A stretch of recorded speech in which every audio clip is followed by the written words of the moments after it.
തോട്ടത്തിൽ silver collections, Thottathil arcade, opposite Sayana hotel, TB junction, Muvattupuzha. ദേശീയ ഉത്പാദന ദിനത്തിൽ വിദ്യാർത്ഥികൾക്ക് വേറിട്ട അനുഭവം നൽകാൻ Vazhakkulam Chavara international academy Vazhakkulam police sub inspector Aneesh A ഉദ്ഘാടനം ചെയ്യും. ദേശീയ ഉത്പാദന ദിനത്തിൽ വിദ്യാർത്ഥികൾക്ക് വേറിട്ട അനുഭവം നൽകാനൊരുങ്ങി Vazhakkulam Chavara international academy. Curriculum beyond the text book എന്ന പേരിൽ ദേശീയ ഉത്പാദക ദിനം സ്കൂളിൽ ആചരിക്കും. ബുധനാഴ്ച സ്കൂളിൽ നടക്കുന്ന ചടങ്ങ് Vazhakulam police sub inspector Aneesh A ഉദ്ഘാടനം ചെയ്യും. സോഷ്യൽ മീഡിയയിൽ മറഞ്ഞിരിക്കുന്ന അപകടങ്ങൾ, മയക്കുമരുന്നിന്റെ ഉപയോഗം എന്നിവയെക്കുറിച്ചും കുട്ടികൾക്ക് ആവശ്യമായി അറിഞ്ഞിരിക്കേണ്ട plumbing, motor vehicle repairing, cooking, tailoring, public speaking തുടങ്ങിയവയിൽ വിദഗ്ധരുടെ ക്ലാസുകൾ നടത്തപ്പെടും. കുട്ടികൾക്ക് അവരുടെ അഭിരുചിക്കനുസരിച്ച് ക്ലാസുകൾ തിരഞ്ഞെടുക്കാമെന്ന് school principal father Dino Kallikkattu, vice principal father Jithu George Thottiyil, academic coordinator Vijayaprakashini, head boy Alan Eldo Sunny, head girl Riya Rose Juby എന്നിവർ വാർത്താസമ്മേളനത്തിൽ പറഞ്ഞു. ഫെബ്രുവരി 12-ാം തീയതി നാഷണൽ പ്രൊഡക്ടിവിറ്റി ആഘോഷിക്കുന്ന അവസരത്തിൽ അതിനോട് അനുബന്ധിച്ച് ഫെബ്രുവരി 11-ാം തീയതി, അതായത് നാളെ, അവിടെ കരിക്കുലം ബിയോണ്ട് ടെക്സ്റ്റ് ബുക്സ് എന്നൊരു പ്രോഗ്രാം ഞങ്ങൾ അറേഞ്ച് ചെയ്തിരിക്കുകയാണ്. ഇന്നത്തെ വിദ്യാഭ്യാസ സമ്പ്രദായം ആവശ്യപ്പെടുന്നതും വർഷങ്ങളായൊക്കെ ചർച്ച ചെയ്തുകൊണ്ടിരിക്കുന്ന ഒരു കാര്യമാണ് കുട്ടികൾ പാഠപുസ്തകങ്ങൾക്കപ്പുറം കാര്യങ്ങൾ പഠിക്കണമെന്നുള്ളത്. അതിനെ മുൻനിർത്തിക്കൊണ്ടാണ് ഞങ്ങൾ ഈ പ്രോഗ്രാം അറേഞ്ച് ചെയ്തിരിക്കുന്നത്.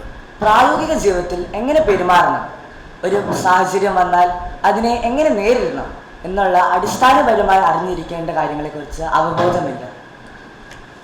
അതിനാൽ ഈ ഒരു അഭിപ്രായത്തിൻ്റെ പ്രാധാന്യം മനസ്സിലാക്കി Vazhakkulam Chavara international academy national productivity ഡേയോടനുബന്ധിച്ച് ഫെബ്രുവരി 11-ാം തീയതി കരിക്കുലം ബിയോണ്ട് ടെക്സ്റ്റ് ബുക്സ് എന്ന പേരിൽ പ്രോഗ്രാം സംഘടിപ്പിക്കുന്നുണ്ട്. അന്നേ ദിവസം ഞങ്ങൾ പുസ്തകങ്ങളും ബാഗുകളും കൊണ്ടുവരത്തില്ല. ഞങ്ങൾക്ക് ക്ലാസ്സുകൾ പ്രത്യേകമായി അറേഞ്ച് ചെയ്തിട്ടുണ്ട്. അന്നേ ദിവസം രാവിലെ Vazhakulam circle inspector mister Aneesh ഈ പരിപാടിയുടെ ഉദ്ഘാടനം നിർവഹിക്കുകയും സോഷ്യൽ മീഡിയ, ലഹരി മരുന്നുകളുടെ ദുരുപയോഗം എന്നിവയെക്കുറിച്ച് ഞങ്ങൾക്ക് സന്ദേശം നൽകുകയുമായിരിക്കും. പുസ്തകങ്ങൾക്കും നോട്ട് ബുക്കുകൾക്കും അപ്പുറത്ത് വിദ്യാർത്ഥികൾക്ക് വ്യത്യസ്തമായ അനുഭവമായി ഈ ദിവസത്തെ മാറ്റുക എന്നതാണ് സ്കൂൾ മാനേജ്മെന്റ് ലക്ഷ്യം വയ്ക്കുന്നത്. Karate, skating, archery, drawing and colouring, photography, event management തുടങ്ങിയവയിൽ പരിശീലനം ലഭിച്ച് മികവ് നേടിയ വിദ്യാർത്ഥികളുടെ അവതരണവും നടത്തപ്പെടും. അന്നേ ദിവസം കുട്ടികൾ അത്യാവശ്യമായി അറിഞ്ഞിരിക്കേണ്ട plumbing, motor vehicle repairing, robotics, tailoring, public speaking, event management, self defence, art, first aid എന്നീ മേഖലകളിൽ വിദഗ്ധരായ ആളുകൾ കുട്ടികൾക്ക് പരിശീലനം നൽകുന്നതാണ്. ആ ദിവസം ഉച്ചകഴിഞ്ഞ് ജൂൺ മുതൽ ആരംഭിച്ച കോകരിക്കുലർ ആക്ടിവിറ്റീസിൻ്റെ സമാപനം സംഘടിപ്പിക്കുന്നു. ഈ ഒരു വർഷക്കാലം വിവിധ ആക്ടിവിറ്റികളിൽ പരിശീലനം നേടിയ കുട്ടികൾ ചാവറ ഇൻഡോർ സ്റ്റേഡിയത്തിൽ അവരുടെ കഴിവുകൾ അവതരിപ്പിക്കുന്നു. സ്കൂളിൽ ഒരു വർഷമായി നടന്നുകൊണ്ടിരിക്കുന്ന വിവിധ കരിക്കുലർ ആക്ടിവിറ്റീസിന്റെ സമാപനവും സ്കൂൾ ഇൻഡോർ സ്റ്റേഡിയത്തിൽ സംഘടിപ്പിക്കും. News desk, Muvattupuzha news.